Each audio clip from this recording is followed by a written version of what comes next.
Hello guys, welcome back to my YouTube channel. This is Abhijit Kumar from medical medicos. I hope आप मेरी video enjoy कर रहे हो। अच्छी लगे तो लाइक शेयर सब्सक्राइब जरूर करना। अब बताते हैं हार्ट डेवलपमेंट का। ये पार्ट 2 है आपका। मैंने कहाँ पे खत्म किया था? आपका राइट एंड लेफ्ट हॉर्न पे खत्म किया था। तो मेरा वापस एक बार रिपीट कर देता हूँ। पहले मैंने बताया कार्डियोजेनिक एरिया से दो स्टैंड बनाए। दो स्टैंड से मैंने प्रिवेंटिव हार्ट ट्यूब बनवाई थी। अब हार्ट ट्यूब से 22वें दिन ये काम चल रहा था। 18 दिन के बाद हम यहाँ तक पहुंचे थे। 22वें दिन इसमें क्या क्या बन रहा था आपका? क्या कहते हैं? Bulbus cordis, primitive ventricle, primitive atrium, और ये आपका sinus venosus, primary ventricle, primary atrium. ठीक है। तो आप ना इसमें एक चीज ध्यान रखना, ये आप ना डेज आपको लगे तो याद कर लेना एक बार। और यहाँ पे इसकी हाँ बताते हैं, इसमें भी इसके तीन पार्ट हैं। Body, right horn, left horn. यहाँ पे आप तीन वेन बता सकते हो। अम्बिलिकल वेन ये आपकी मेन में है। अम्बिलिकल वेन पहले, अम्बिलिकल और विटिलाइन ये आपकी मेन वाली है। तो आपको रिपीट कर देता हूँ एक बार। साइनस वेनोसस के मैं जो तीन पार्ट बता रहा हूँ उसको देखना। मैंने तीन में डिवाइड कर दिया है। एक है बॉडी, राइट हॉर्न और लेफ्ट हॉर्न। बॉडी की वाली आपकी smooth posterior part of right atrium. Smooth posterior part of right atrium मैंने बताया था। स्मूथ का आसान करने का तरीका ये क्या याद है? जब इसमें कोई वेन या आर्टरी आ रही है तो ये आसान याद ही मत रही कौन सा पार्ट स्मूथ है, कौन सा पार्ट रफ है। ये याद होना चाहिए कौन सा पार्ट स्मूथ है। जब हम हार्ट पढ़ते थे हमने बताया था कि कौन सा उसका रफ पार्ट है, कौन सा उसका स्मूथ पार्ट है, तो उसको वहां से कोरिलेट करना। मैं साथ साथ दोनों डाल दूंगा हार्ट और उसकी।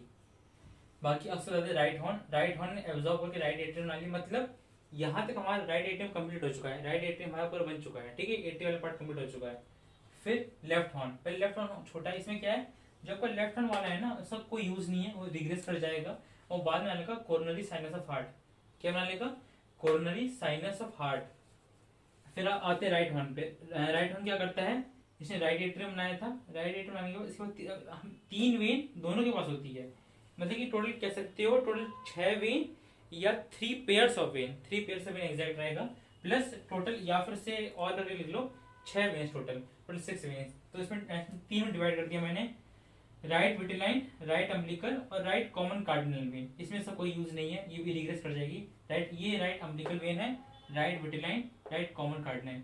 राइट विटिलाइन सबसे आपकी मिडिल वाली तरफ है। मिडिल पता है ना, मीडियल, मिडिल बॉडी की तरफ वाला, लेटरल बाहर बाहर की तरफ वाला।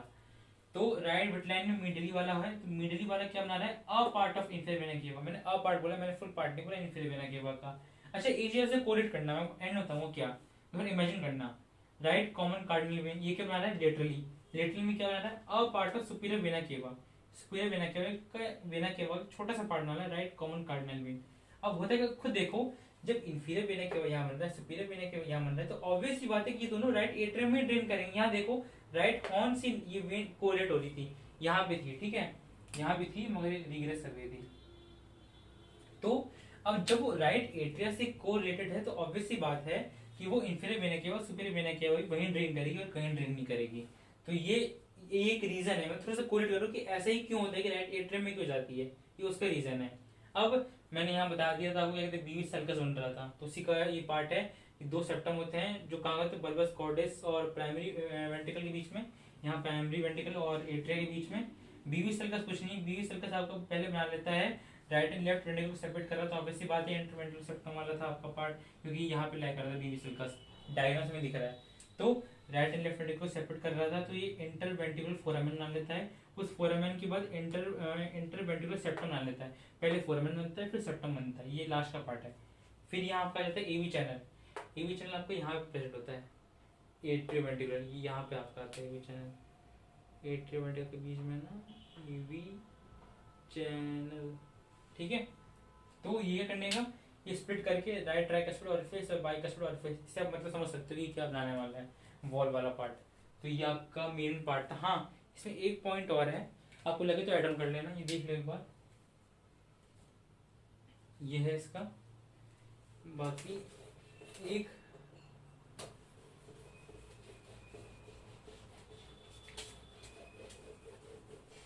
एक इसमें डायग्राम और आता है।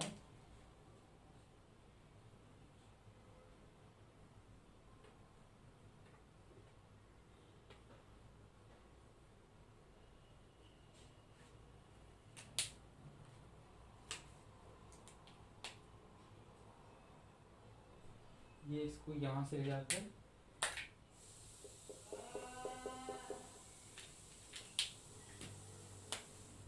ये आपका नॉर्मल है, आपका एट्रियम है, ये आपका साइनस वेनोसस है, ये आपका वेंट्रिकल वाला पार्ट है, ये आपका ट्रंकस आर्टरियोस वाला पार्ट है, और ये अराउंड आपके मैं अलग में से मार्क कर देता हूँ। ये आपका 24 दिन हो गए यहाँ तक, ठीक है। और एक और डायग्राम होता है, वो आप लगे तो अपने बुक से भी मार्क कर लेना या ऑनलाइन भी चेक कर लेना। बाकी मेन पार्ट था। अच्छा हुआ क्या, जब हम लोग यहाँ तक पहुँच गए, साइनस वेनिसस बन गया, उसका वेंट्रिकल हार्ट सब कुछ बन गया, ठीक है। तब उसकी क्या हुआ, अभी सेप्टम की बात है, सेप्टम मैंने से बता दें यही बनता है। वैसे तो सेप्टम पे एक वीडियो बनाऊँ कि कैसे इंटरवेंट्रिकुलर सेप्टम बनता है। वो लंबा पार्ट है कि वो सेकुंडलम, प्राइमरी सेकुंडलम, प्राइमेरम, फिर क्या कहते हैं एंडोकार्डियल कुशन भी आ जाते हैं बीच में, फिर वो बहुत सारा वो लंबा पार्ट है, ठीक है। तो मैं भी आप क्या बता रहा हूँ, इसे हार्ट की डेवलपमेंट, हार्ट कैसे बना। फिर अच्छा मैंने आपको एक वीडियो में बात बताई थी, वो एक चेक कर लेना आप। मैंने बताई थी जब हार्ट पेरिकार्डियम घुसता है ना, कभी वो पेरिकार्डियम डबल पहले से प्रेजेंट नहीं होता है, वो हार्ट ऐसे आता है, उसमें इनवेजिनेट करता है ऐसे कुछ। जैसे मान लीजिए ये लेयर है, ये इसमें ऐसे आएगा, इनवेजिनेट करेगा, इस इन्वेजिनेशन के चक्कर में ये ऐसे हो जाती है लेयर। कुछ समझ रहे हो ना, डबल लेयर हो रही है कि नहीं। तो ये ऐसे डबल लेयर होती है इन्वेजिनेशन चक्कर में। तो पहले ये होती है ऐसे स्ट्रेट ट्यूब, फिर इसके बाद ये बन जाती है यू शेप ट्यूब, फिर इसके बाद ये बन जाती है एस शेप ट्यूब। तो ये कब होता है, जब पेरिकार्डियम इमेजिन कर रही होती है ना, तो ऐसे स्ट्रक्चर चेंज कर रही होती है। ये इसकी स्ट्रेट है, ये इसका यू शेप है, ये इसका एस शेप है, तो ये इसका यू शेप है, ये इसका एस शेप है। तो मैं ये बताना चाह रहा हूँ कैसे कैसे शेप बदल रही है, पहले स्ट्रेट से यू, यू से एस शेप, तो ये ऐसे ऐसे करके डेवलप हुई। बाकी और कुछ नहीं है। बाकी उसके बाद ये है कि छोटा सा पार्ट है कि वो सेप्टम बना लेता है, सारे वॉल वगैरह सब कुछ बन जाते हैं। बाकी वो सारा काम होता है 5th वीक में, ठीक है। वो हो जाता है 5th वीक में। मैं मार्कर चेंज कर देता हूँ। जो आपकी एवी वाल्व्स है वो आपकी बन जाती है 5 to 8 वीक में, ये एंड में एड ऑन कर लेना। और जो सेमी लूनर वॉल्व है वो बन जाती है आपकी 5th से 9th वीक में। फिर हमारा डेवलपमेंट ऑफ हार्ट पूरा हो जाता है कंप्लीट। इतना ही पार्ट था। डायग्राम से याद करना, ज़्यादा अच्छे से याद होगा। बाकी ये टेबल वगैरह बना लेना, ये टेबल में सब कुछ है, मतलब 99% सब कुछ है। लगता नहीं कुछ छूटा है इसमें, और बल्कि ये भी और एड ऑन हो गया है कहाँ किस वीक में, ठीक है। तो आई होप आपको वीडियो अच्छी लगी हो। मैं कोशिश करूँगा इंटरवेंट्रिकुलर सेप्टम की बना दूँ, क्योंकि सेप्टम कैसे डेवलप होता है वो अगर आपके हो तो बता देना कि वो सेकेंडलम प्राइमरम है कि नहीं। तो उस हिसाब से अगर आपकी रिक्वायरमेंट हुई तो बना दूंगा, ठीक है। तो आई होप आपको मेरी वीडियो अच्छी लगी हो। नेक्स्ट वीडियो के लिए तब तक stay healthy, stay safe. Thank you.